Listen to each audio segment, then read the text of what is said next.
সত্য করে একটা কথা বলেন যে যখন বিয়ে করছিলেন বেতন কত পাইতেন, আর বিয়ের পরে বাচ্চা কাচ্চা হওয়ার পরে বেতন বা ব্যবসা বাণিজ্য ইনকাম কেমন হলো, ডিস্টেন্স কেমন? আসসালামু আলাইকুম ওয়া রাহমাতুল্লাহি ওয়া বারাকাতুহু। আমি যখন প্রথম বিয়ে করি তখন ১৬৫০ টাকা বেতন পাই। মাশাআল্লাহ। তারপরে প্রথম বাচ্চা যখন হয় তখন ২০,০০০ টাকা বেতন পাই। মাশাআল্লাহ বলবেন না? দ্বিতীয় বাচ্চা যখন হয় তখন ২৫,০০০ টাকা পাই। তৃতীয় বাচ্চা যখন হয় তখন ৩০,০০০ টাকা পাই। চতুর্থ বাচ্চা যখন হয় তখন ৫৫,০০০ টাকা বেতন পাই। বর্তমানে ৭৫,০০০ টাকা বেতন পাচ্ছি আমি। লিল্লাহি তাকবীর, লিল্লাহি তাকবীর। প্রমাণ পাইছেন? জান আল্লাহ তাআলা আরো বারাকা দান করুক, আমিন বলেন। আপনি আসেন, বলেন বিয়ের সময় বেতন কত ছিল? আসসালামু আলাইকুম। আমি যখন বিয়ের আগে যখন চাকরি করছি তখন ছিল ৫৩০০ টাকা। বিয়ে করার পরে ৮,০০০ টাকা হয়েছে। এরপরে যখন প্রথম বাচ্চা হয় ২৫,০০০, এরপরে ধাপে ধাপে ৩০,০০০ হয়েছে। এখন আমার বউ প্রেগনেন্ট, এখন আমি বেতন পাই ৩৩,৫০০। লিল্লাহি তাকবীর। আল্লাহ আরো বারাকা দান করুন, জাযাকাল্লাহ।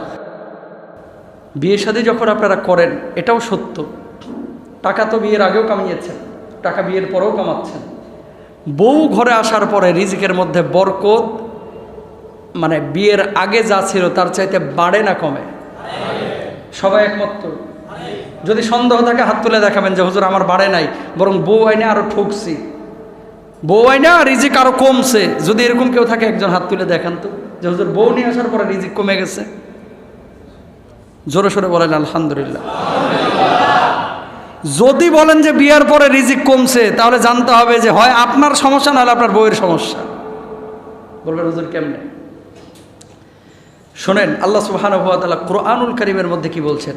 সূরা নূরের অর্থাৎ ২৪ নম্বর সূরার ৩২ নম্বর আয়াতে খেয়াল করেন। রব্বুল আলামিন বলছেন, ইয়াকুনু ফুকারা ইউগনিহিমুল্লাহু মিন ফাদলি ওয়াল্লাহু ওয়াসিউন আলীম।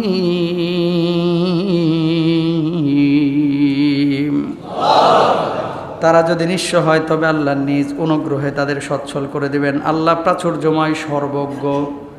আপনি বিয়ে করলেন, গরিব মানুষের মেয়েকে বিয়ে করেছেন অথবা ধনী মানুষের মেয়েকে বিয়ে করেছেন, আপনার শ্বশুর শাশুড়ি সারা জীবন আপনারা খাওয়াবে না। আপনি যদি আল্লাহর ওপরে তাওয়াক্কুল করেন, নিজের চরিত্রটাকে রক্ষণাবেক্ষণের জন্য একজন মেয়েকে নিয়ে আসেন, আপনি ঘরে বউ নিয়ে আসবেন, ওই বউ তার রিজিক আল্লাহ রব্বুল আলামিনের কাছ থেকে নিয়ে আসবে। আপনি চিন্তা করছেন কি খাওয়াবেন, আল্লাহ বলছে চেষ্টা কর, আমি আল্লাহ রব্বুল আলামিন তোর জন্য এতদিন রিজিক ছিল, এখন তোর বউয়ের জন্য রিজিক তোর হাত দিয়ে দিব। বাচ্চা কাচ্চা যখন হয় রিজিক আরো বাড়ে। কথা বলেন না কেন? বাচ্চা কাচ্চা যখন হয় রিজিক আরো বাড়ে। হুজুর প্রথম ছেলেটা যখন বাচ্চা হয়েছিল তখন ছিল একরকম ইনকাম, হুজুর দ্বিতীয় বাচ্চাটা যখন হয়েছে ইনকামটা আরেকটু বাড়ছে। বুকে সাহস আছে নি দু একজন যে হুজুর একবারে গোপনীয়তা না, শেখার জন্য বলতেছে।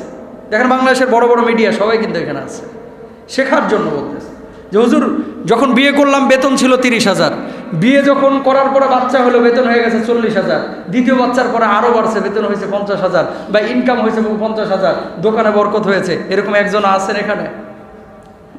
মাশাআল্লাহ, মাশাআল্লাহ। কাকা সামনে আসেন দেখি, আপনি আসেন, সত্য কথা বলবেন, কোনো লুকোচুরি করবেন না। আপনি আসেন, একটু আসেন না, ওই পেছনের ভাই আপনি আসেন। প্র্যাকটিক্যাল দেখেন, কোরআনের আয়াত আমার আল্লাহ কোরআনে যা বলেছে সেটাই সত্যি। কথা বলেন, সত্য না মিথ্যা?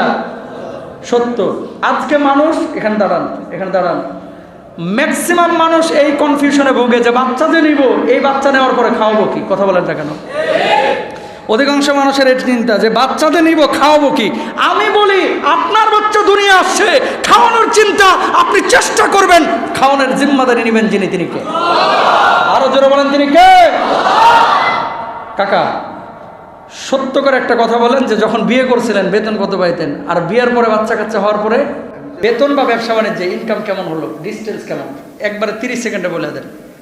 আমি যখন প্রথম আসসালামু আলাইকুম ওয়া রাহমাতুল্লাহ এখানে বলেন হ্যাঁ। আসসালামু আলাইকুম ওয়া রাহমাতুল্লাহি ওয়া বারাকাতুহু। আমি যখন প্রথম বিয়ে করি তখন 1650 টাকা বেতন পাই। মাশাআল্লাহ। তারপরে পর প্রথম বাচ্চা যখন হয় তখন 20,000 টাকা বেতন পাই। মাশাআল্লাহ বলবেন না? দ্বিতীয় বাচ্চা যখন হয় তখন 25,000 টাকা পাই। তৃতীয় বাচ্চা যখন হয় তখন 30,000 টাকা পাই। চতুর্থ বাচ্চা যখন হয় তখন 55,000 টাকা বেতন পাই। বর্তমানে 75,000 টাকা বেতন পাচ্ছি আমি। লিল্লাহি তাকবীর, লিল্লাহি তাকবীর। প্রমাণ পাইছেন? যান, আল্লাহ তাআলা আরো বারাকা দান করুক। আমিন বলেন। আপনি আসেন, বলেন বিয়ের সময় বেতন কত ছিল? আসসালামু আলাইকুম। আমি যখন মানে বিয়ের আগে যখন চাকরি করছি তখন ছিল 5300 টাকা। বিয়ে করার পরে 8,000 টাকা হয়েছে। এরপরে যখন প্রথম বাচ্চা হয় 25,000, এরপরে ধাপে ধাপে মানে 30,000 হয়েছে। এখন আমার বউ প্রেগনেন্ট, এখন আমি বেতন পাই 33,500। লিল্লাহি তাকবীর। যান, আল্লাহ আরো বারাকা দান করুন। জাযাকাল্লাহ। কষ্ট পান নাই তো? এটা শেখার জন্য। যারা কনফিউশনে আপনারা ভোগেন যে আসলে খাওয়াবো কি, দেখেন আর রিজকু মাকসুমুন, রিজকের মালিককে দুনিয়ার কোনো মানুষ ভাই আপনাকে খাওয়ায় না। এ তাকান, 3 লাখ কামাইলেন, যদি ডাক্তারের পেছনে ঘুরতে ঘুরতে 3.5 লাখ শেষ হয়ে যায়, লাভ আছে ঘোরার দেবের ওপরে, কিন্তু কামাইছেন 20,000, সুস্থতার জীবন পেয়েছেন, আপনি পৃথিবীর বুকে সবচেয়ে সুখী মানুষ। আমিন বলেন না? আমাদের 2জন ভাই স্বীকার করেছে, এরকম হাজার হাজার ভাই এখানে বসে আছেন উপরে নিচে। আল্লাহ তাআলা সবার রিজকের মধ্যে আরো বারাকা দান করুন। বাংলাদেশের একজন প্রসিদ্ধ বক্তা, পরিচিত ফেস, আমার সাথে মাহফিলে দেখা। হুজুর ভাই, প্রথম মেয়েটা যখন হলো গাড়ি কিনলাম, দ্বিতীয় মেয়েটা হলো ফ্ল্যাট কিনলাম, তৃতীয় মেয়েটা হলো এখন আল্লাহ তাআলা এত রিজিক বাড়ায় দিয়েছে, এখন আর ফ্ল্যাট না, একটা বাড়ির আল্লাহ তাআলা ব্যবস্থা করে দিয়েছে। তো বাচ্চা কাচ্চা এবং বউ যখন নিয়ে আসবেন তার রিজিক নিয়ে সে আসবে, কখনো হেজিটেশনে বা হতাশায় আমরা ভুগবো না। সবাই বলেন ইনশাআল্লাহ। রব্বুল আলামিন এর জন্য বলছেন কি, ওয়ালা তাকতুলু আওলাদাকুম খাশিয়াতা ইমলাক নাহনু নারযুকুহুম ওয়া ইয়্যাকুম। বলুন আল্লাহু আকবার। আল্লাহ রাব্বুল আলামিন বললেন, খবরদার দারিদ্রতার ভয়ে তোমরা সন্তান সন্ততিকে হত্যা করো না। নাহনু নারযুকুকুম ওয়া ইয়্যাকুম, নাহনু নারযুকুহুম ওয়া ইয়্যাকুম। আমি আল্লাহ রাব্বুল আলামিন তাদেরকেও রিজিক দান করি, তোমাদেরকেও রিজিকের ফয়সালা করে দান করি। বলুন সুবহানাল্লাহ। বিয়ে শাদীর ক্ষেত্রে অনেক সময় দেখা যায় বড় ভাইয়েরা ছোট ভাইদেরকে সহযোগিতা করে, দেখাচ্ছে ইনকাম করছে। আজকে ছোট ভাইয়ের বিয়ে, বড় ভাই খরচ করেছে 3 লাখ, 4 লাখ, 5 লাখ। বড় ভাই ছোট ভাইয়ের বিয়েতে খরচ করে।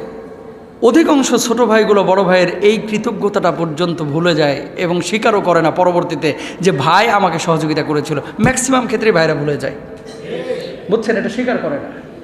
আবার আরেকটা বিষয় আপনাদেরকে বলি, দুর্বল যদি পরিবারে কেউ থাকে, দুর্বল আছে না, 2 ভাই বেকার, 3 জন কাজ করতেছে, অথবা 2টা বোন আছে, বয়স হয়ে গেল 33, 34, 35 বছর, এখনো বিয়ে শাদী হচ্ছে না, এরকম হয় কি হয় না?